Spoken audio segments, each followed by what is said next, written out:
Hello, everyone. Well, I asked, you voted, and now you're going to get your wish. On my community tab there, I had a poll. I had 3 books in my TBR. I didn't know which one to read and review next, and so I asked you, the community, which one you wanted. And this is the one that you picked with 53% of the votes, and we are going to be talking about that book in just a minute. But first, as always, I want to remind you that my book of short horror stories, called The Things That Happen at Night, is available at the link in the description for only $3. Also down below, I have links to my social media if you want to join me on there. I have links to free short horror stories over on Wattpad.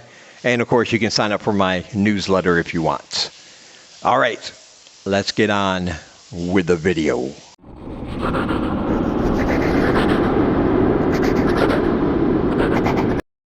All right. So the book that you chose for me to read and review, you did well, my friends. This is called The Witch in the Well by Camilla Bruce. Fairly recently, I reviewed another book of hers called You Let Me In. It was a fantastic, really frightening folk horror story that I really, really liked. So when I saw that you guys picked another book by Camilla, I said, yes, I think you made the right choice. And yeah, you did.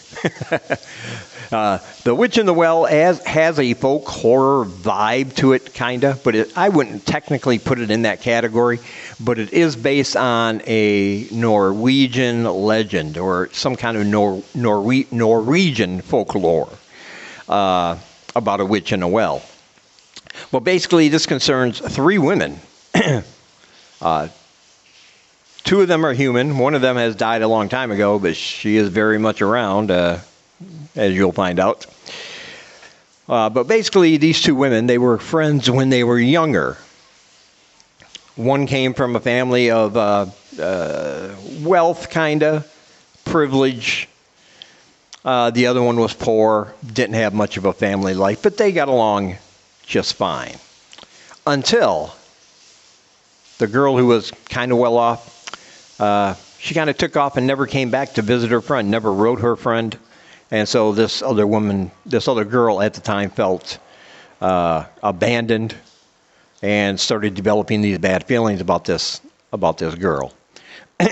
Many years later, this woman comes back to the town, and their rivalry starts to pick up because both of them have decided independently that they are going to write a book about the same subject. And that subject would be a young woman who died in the 1800s by being thrown down a well because she was accused of being a witch. Now, here's the thing, though. She was accused of being a witch. She went to trial for being a witch. She was accused of kidnapping and murdering children at the time and other people in town that were disappearing. But she was acquitted. She was found not guilty. However, the townspeople did some vigilante justice and took her out, gathered the pitchforks and the horses there and came and got her. In their eyes, she was a witch. The courts got it wrong, and they threw her down the well to die. This was in the 1800s. But both of these women want to write a book about her. Now, one of the women, the one who came from a more healthy, wealthy background, I guess you can say, she's already a published author. She has an agent. She has a publisher. The other one, though, this is for her a passion project. She doesn't have an agent. She's never written a book. She doesn't have a publisher. But she spent many years almost living in the basement of the library, in the historical, the town's history part of the library. She's set up down there, spending hours and hours poring over things, trying to get to the bottom of this story about the woman in the well. Now, one woman, the woman who's already published, she wants to write the book dealing more with the witchcraft magical side of this woman. But the other one, her whole goal is to exonerate this woman that died in the well by letting people know she did not practice witchcraft. She was not bad or evil. She did not kidnap or kill any children. She is setting out to get the story straight on behalf of this woman in the well. And so there's a conflict, not only that both of them are writing a book and one has the advantage, but also that they're writing from two different perspectives, because one woman believes she was a witch, but not necessarily a bad witch, and the other one believes all of that is bunk. And this causes, when this is found out, this causes jealousy to come up. This causes very much a strain in their already strained relationship because of what happened when they were kids. And neither of them really communicate to each other. They just kind of almost despise one another because neither of them can see eye to eye on this. But here's the thing.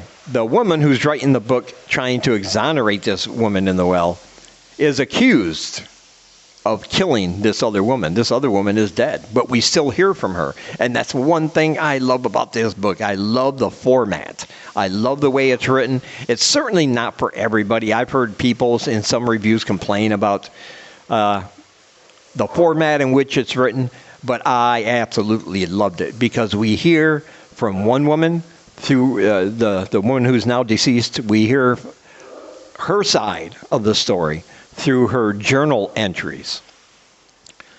But the other woman, we get to hear her side of the story through several long Facebook posts that she puts out because she wants her truth told, that she did not kill her friend despite what people think.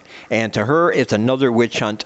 And she basically wags her finger and lashes out at the whole community by bringing up the fact that you killed this woman in the well based on this information. Now you're trying to do the same thing to me because I did not kill my friend, basically. And we'll see how all these things escalated right up until the death of one of these women. But here's the thing that really makes this book stand out. Neither of them are right about the circumstances about the witch in the well. There's something far more worse than simple witchcraft, and she certainly was not innocent of all the things she was accused of. However, she is still around. Her spirit is still around. She still lives in the well. And she is manipulating these two women for her own selfish purposes. I'm not going to tell you what that is. There is that story arc on what she wants and what she's trying to accomplish, and it's oh so good. And but the way she does it is by manipulating these two women to fight with one another and trying to get her way. And so basically this woman's on trial. She's about to go to trial for murdering her friend, and yet she's writing these long Facebook posts telling her truth. And she is bluntly, brutally honest about her feelings, some of the things she's done that might make her look a little bad in public opinion. Her lawyer wants her to stop. Her ex-husband wants her to stop. Her son wants her to stop, thinking that she's going to get convicted. She's going to go away forever if she doesn't. But she doesn't care, and she does not stop. So all three of these women are basically, yeah, I guess you can say they're all kind of selfish in their own way. They're all doing, like these two women are each writing a book for their own selfish reasons. And then the woman they're writing about, who should have been long dead, she's not, but she's manipulating those two for her own selfish reasons. And we do hear from her also. She has left a series of notes, this woman in the well.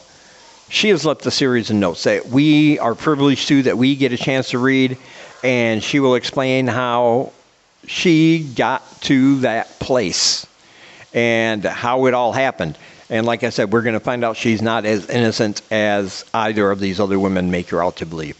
It is just a fantastic book because as you're going through, you hear the journal entries from one woman and you think, yeah, I think she's right. But then in a Facebook post, this woman writes so passionately, you think, you know what? She's probably not at fault. It probably was the other woman. And you're just going back and forth. None of them are reliable narrators much because you never know who to believe, who's telling the truth. It's all based on their own experiences and the things that they want to get out of it. So none of them can really be trusted.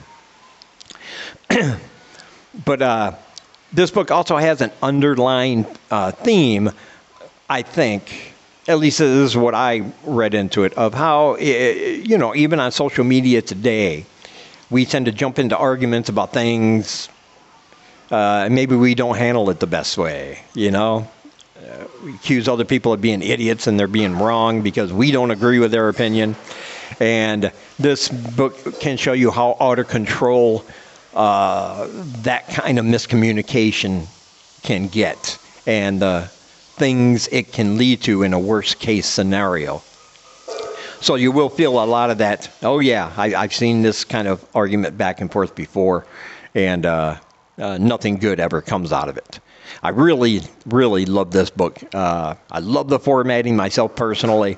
I thought it was a great story. There's twists, there's turns. You get to find out who's telling the truth, maybe, who's not telling the truth. You never know. So there's that excitement of finding out. And, of course, there's a supernatural element involved that is tying it all together. And it's very gruesome at times. So I highly recommend this book, The Witch in the Well. I will leave a link down below to Amazon if you want to purchase it from there.